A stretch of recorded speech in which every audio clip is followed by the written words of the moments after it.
right, guys, welcome back to the ALGS channel. Hope you guys are all doing well and having a great day so far. We've got some crazy roster updates that have taken place just last night, and then obviously some that I missed from the day before. I was at my in-laws. I recorded a video for you actually, but it never got released just because by the time it came out, there's a lot of things to add and I was too far away. I had to pre-record it way ahead of time and it was just like it was a mess. So I just decided to wait a day. Let's put it all together, and here we are. We've got obviously not only roster drama, roster changes. EA has been now confirmed to be looking to add Olympus to the rotation, and we'll talk about that as well. And even some teams calling their drop spots already. It's a little crazy. So like the video if you guys want to stay up to date all things Apex Legends esports related, and also comment down below and subscribe to the channel. Without further ado, let's go ahead and dive right into this one. First thing I want to make mention of was coming from Albert Mac himself.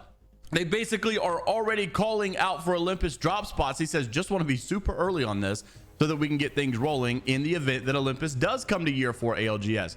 Furia will be committing to Carrier and Fight Night and Lightning Rod as our year 4 POIs. You can see Nocturnal commenting saying you're missing a map here. People are still wondering like what's going to happen to World's Edge. Well, the impression that a lot of these pros are under is the fact that you know, World's Edge might be completely gone from the rotation. So instead of, you know, adding a map to the rotation and maybe going like, you know, map 1, map 2, map 3, and then doing a recycle, you know, instead of like, so we get 3 different maps, you know, constantly rotating rather than 2, 2, 2 or 3 and 3. They are under the impression that World's Edge might be completely gone, and I just don't know if I could agree with that. I don't know if that's the way I would want to do it. I personally would like to see like Storm Point, then Olympus, then World's Edge for the first 3 maps, and then let's rotate it back for the last 3 in a 6-game series. That's what they normally do, rather than, you know, 2 and 2 or 3 and 3.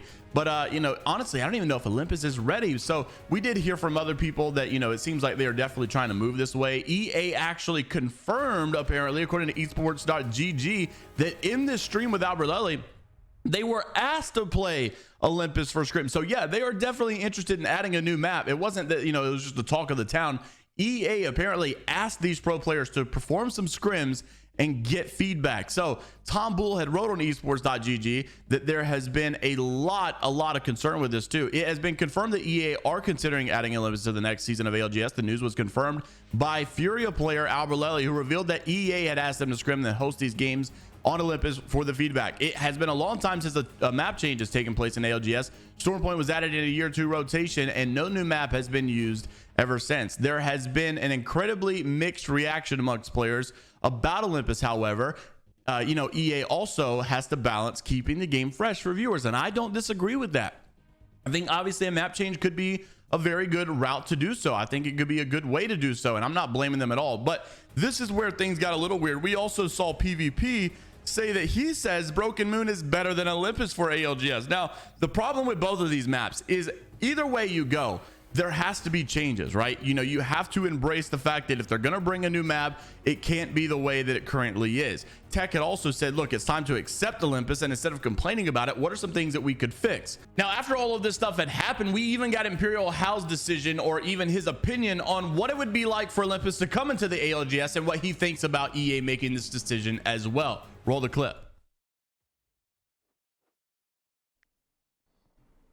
Do you reckon this map is going to be like good in comp? Hal, what do you reckon?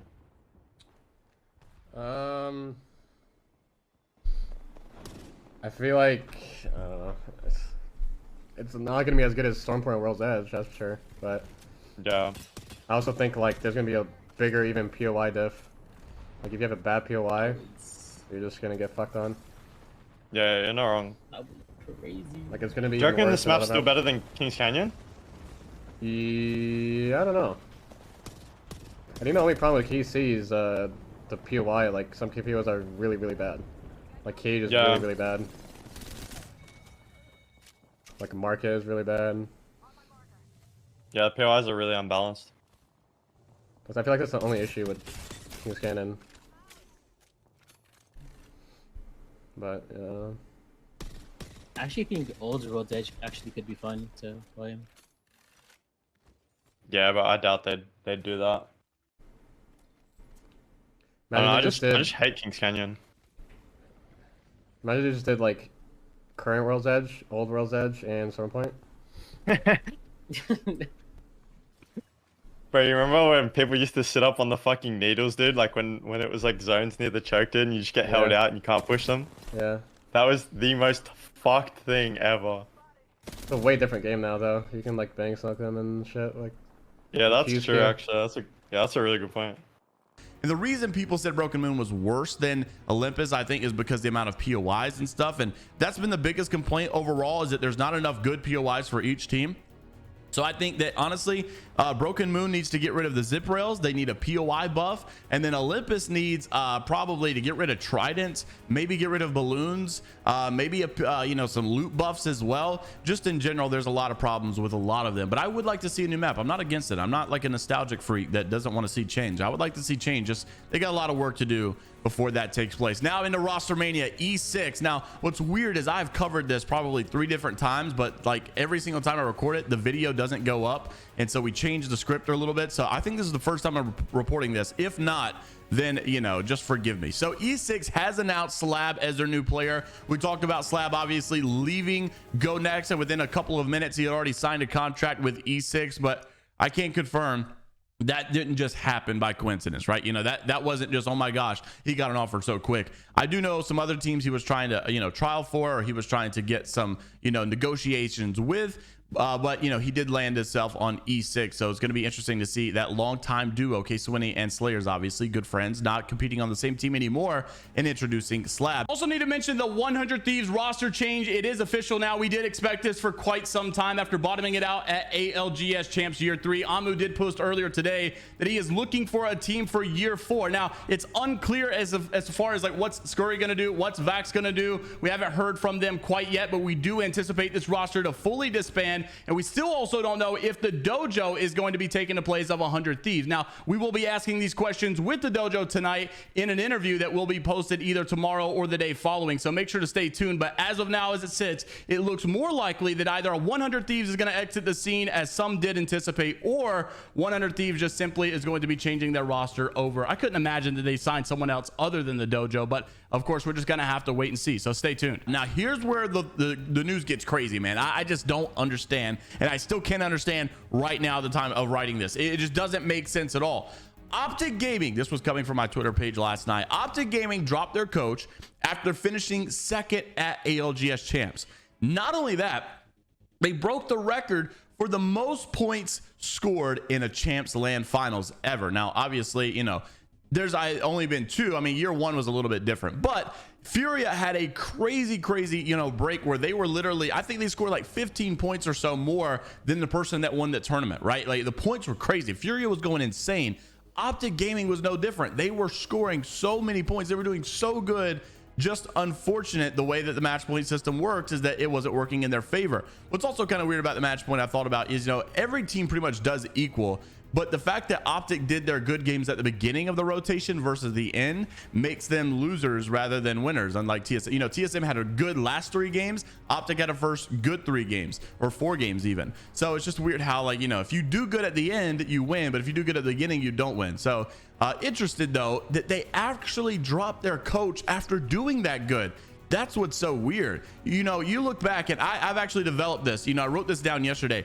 You have OpTic Gaming, you have Dark Zero, and then you have Blackhand as well. So these are 3 different coaches that have accolades to get a raise, right? These guys did some incredible things, and then they get dropped. So Blackhand obviously gets 3rd at Champs for year 3. They do a record-breaking performance for that organization. They do so good. They win winners bracket, I think. They did amazing going into this, and then they drop their coach. You would think a great performance like that, they're going to go back with another year. But no, they dropped their coach. Then you look at OpTic Gaming, 2nd place overall, most points scored in a Champs Finals. You would think surely they sign him back. No, they drop him. PvP on Dark Zero, they win North American Regionals and they drop him. The coaching revenge arc is going to be crazy. There's 3 good coaches, maybe even more, that have gotten, in my opinion, kind of screwed over to some degree. And of course, I know they're not happy with that as well. So I'm interested to see where these guys go. I heard Loopy's going to take a little bit of time to himself before we see a change, but unfortunate stuff. And I just cannot believe it, man. I still cannot understand it. Now, this is another story. I'm not exactly sure if I've covered this already. I know that we've discovered that Fussy has obviously left. Fussy has departed ways with Moist Esports, if it wasn't clear already. After his success on OpTic and Moist, he expressed interest about potentially going to EU. Now, the question is, though, who is Moist going to replace Fussy with? Fussy, obviously, an amazing controller player. There's a lot of controller players on the market now. Will Moist also look to maybe look, I wish that Moist would come to NA personally, just because like I want to see that, the fact that Dark Zero came to NA and Zero and Jin Burton are over here. I want to see, Waltzy and all those guys come and play against him as well. Nonetheless, speaking of that, there were some more conversations. So at the beginning of the whole rostermania gig, there was a lot of people basically saying that, maybe we've heard Zero wants to go play with Waltzy, and that's why some of this roster change could happen. We did know that all three of the players on Dark Zero were having internal issues with maybe like, everybody's heads rising a little bit and everybody kind of clashing and butting of heads. But we heard that Zero might want to play with Waltzy. It's possible that Jin could want to go play with Sweet, but the Waltzy and Zero thing kind of seemed to have a little bit of, I guess experience or even history in the past as well. So Imperial Al had posted that he was nominated for Controller Player of the Year, which is just CEO GOAT stuff, by the way. I mean, the guy literally just started playing like a year ago and he's already up here with like people like Hydra and Kismet from Call of Duty, like just crazy stuff, man. The guy is insane. Anyways, Waltzy responds, "That's my GOAT." Hal responds, "Zero, are you seeing this?" And then Zero says, "The guy is still mad that I did not save him from APAC South." And Waltzy saying, just, showing my appreciation for the true one GOAT. This is what makes me think that obviously, we were correct that at one point in history, at one point in time, Zero was wanting to play with Waltzy, or Waltzy was wanting to play with Zero, one way or the other. And honestly, I think that combo would be pretty good, but we'll see how these roster changes continue to move on. Also, just as I was editing this video, we got a little bit of an update that Tai Sheen is looking for a team for year 4 as well. The return of the GOAT. Now, I kind of expected this yesterday. Unfortunately, he had posted that he got out of a really bad relationship, and I think he deleted the post, but anyways, it was like really toxic. It was holding him back, and now shortly after, he said he was going to recuperate, get himself together, and here he is looking for a team for year 4. Cannot wait to see this guy compete again. Obviously, his bio is retired Apex Pro, not anymore. Can't wait to see this guy get back in it, but a big return coming from Tai Sheen as well. Now, also wanted to mention that Slayer is looking for a team